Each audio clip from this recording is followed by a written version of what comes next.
வர ப்ரோமோவில் முத்து ஒயின் ஷாப்பில் நின்று சரக்கு அடிச்சிட்டு இருப்பாங்க. அப்போ மீனாவும் சீதாவும் போய் முத்துவை கூட்டிகிட்டு வரலாம் அப்படின்னு சொல்லிட்டு போவாங்க. முத்துகிட்ட அங்கே ஒயின் ஷாப்பில் கூட சரக்கு அடிக்கிறவங்க மீனாவையும் அருணையும் சேர்த்து வச்சு தப்பாக பேசுவாங்க.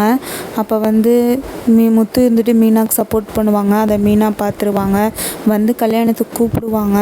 அப்போ முத்து வரமாட்டேன்னு சொல்லுவார். அதான் நீங்களே கல்யாணம்லாம் பண்ணிட்டீங்களே, இனி எதுக்கு என்னை கூப்பிடுவீங்க அப்படின்னு சொல்லிட்டு கேட்பாரு. அதுக்கு சீதா இருந்துட்டு அப்படியெல்லாம் சொல்லாதீங்க மாமா, நீங்கள் தான் உங்கள் தலைமையில் எனக்கு கல்யாணம் பண்ணணும் அப்படின்னு சொல்லுவாங்க.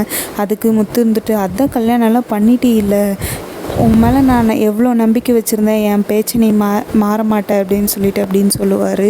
மீனா இருந்துட்டு நீ செஞ்சது பெரிய தப்பு, என்னை நம்ப வச்சு நீ ஏமாற்றிட்ட, என்ன இருந்தாலும் நீ உன் தங்கச்சியோட ஆசையை தானே நீ பார்ப்ப, நான் சொன்னதை நீ கேட்க மாட்டேயில்ல அப்படின்னு சொல்லுவாங்க. மீனா இருந்துட்டு மன்னிச்சிருங்க அப்படின்னு சொல்லுவாங்க. அதுக்கப்புறம் சீதா ரொம்ப அழுவாங்க. அதுக்கப்புறம் முத்து இருந்துட்டு சரி அழுகாதான், நான் வர்றேன் அப்படின்னு சொல்லுவார்.